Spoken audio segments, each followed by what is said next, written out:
আমি পোলাও বানিয়ে দেখাবো। আমি নিয়েছি 500 গ্রাম গোবিন্দভোগ চাল, এটাকে ধুয়ে জল ঝরিয়ে নিয়েছি। 1 চামচ দিচ্ছি নুন, 1 চামচ দিচ্ছি হলুদ, 1 চামচ দিচ্ছি আদা বাটা আর 1 চামচ ঘি। পোলাওতে ঘি বেশি দিলেই ভালো লাগে, কিন্তু আমার প্রবলেম আছে তাই আমি ঘিটা কম দিচ্ছি। আপনারা চাইলে ঘির বদলে সাদা তেলও দিতে পারেন বা ঘিটা দিয়েই বেশি করে করতে পারেন। এবারে আমি সব উপকরণ দিয়ে ভালো করে চালটাকে মেখে নিচ্ছি। এর মধ্যে দেব চিনি। চিনিটাও বেশি দিলেই ভালো লাগে, মিষ্টি মিষ্টি হয় পোলাওটা, তাহলে খেতে টেস্টি হয়। তারপর আমি 15 মিনিটের জন্য রেস্টে রেখে দেবো। এরপরে দিচ্ছি কড়াইয়ের মধ্যে 1 চামচ ঘি, তার মধ্যে দিয়ে দিচ্ছি কাজু, কিশমিশ, তেজপাতা আর গোটা গরম মশলা। সব আমি উপকরণগুলো ভেজে নেব। একটু লাল লাল করে ভাজতে হবে। সব উপকরণগুলো ভাজা হয়ে গেলে এর মধ্যে সেই চালটা দিয়ে দিতে হবে। আমি চালগুলো দিয়ে দিয়েছি। এবারে আমার এটাকে ভালো করে ভাজতে হবে। এটা ভাজলে একটু কালারটা চেঞ্জ হয়ে যাবে। ভালো করে চালটা ভেজে নিচ্ছি। আপনারাও এরকমভাবেই চালটা ভেজে নেবেন।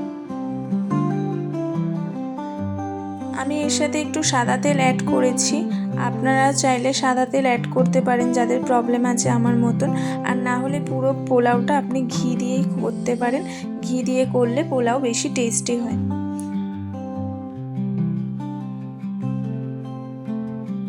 ভালো করে ভেজে নিচ্ছি। এরপরে আমি দিয়ে দেব জল। আমি এই বাটির 1.5 বাটি চাল নিয়েছিলাম, তাই আমি এতে 3 বাটি জল দিয়ে দিচ্ছি। আপনারাও যেই মেজারমেন্টে চাল নেবেন সেই মেজারমেন্ট অনুযায়ী তার ডবল জল দেবেন। 2 বাটি যদি চাল নেন তাহলে 4 বাটি জল দেবেন। জলটা একটু বুঝেই দিতে হবে। তারপর আমি চাপা দিয়ে রেখেছিলাম, চাপাটা সরিয়ে দিলাম। দেখুন পোলাওটা ফুটছে, চালটা অনেকটাই সিদ্ধ হয়ে গেছে আর জলটাও অনেকটা শুকিয়ে গেছে। এর মধ্যে আপনি নুন আর মিষ্টিটা চেক করে নেবেন, যদি নুন মিষ্টি লাগে এর মধ্যে অ্যাড করে দিতে পারেন। আমার অলমোস্ট হয়ে গেছে, চালটা ভালোই সিদ্ধ হয়ে গেছে, পোলাও রেডি হয়ে গেছে, আমি নামিয়ে নিয়েছি। আমি এবার পরিবেশন করছি। আপনারাও পোলাও এইভাবে তৈরি করে আমাকে বলবেন আপনাদের কেমন লাগলো। Thank you.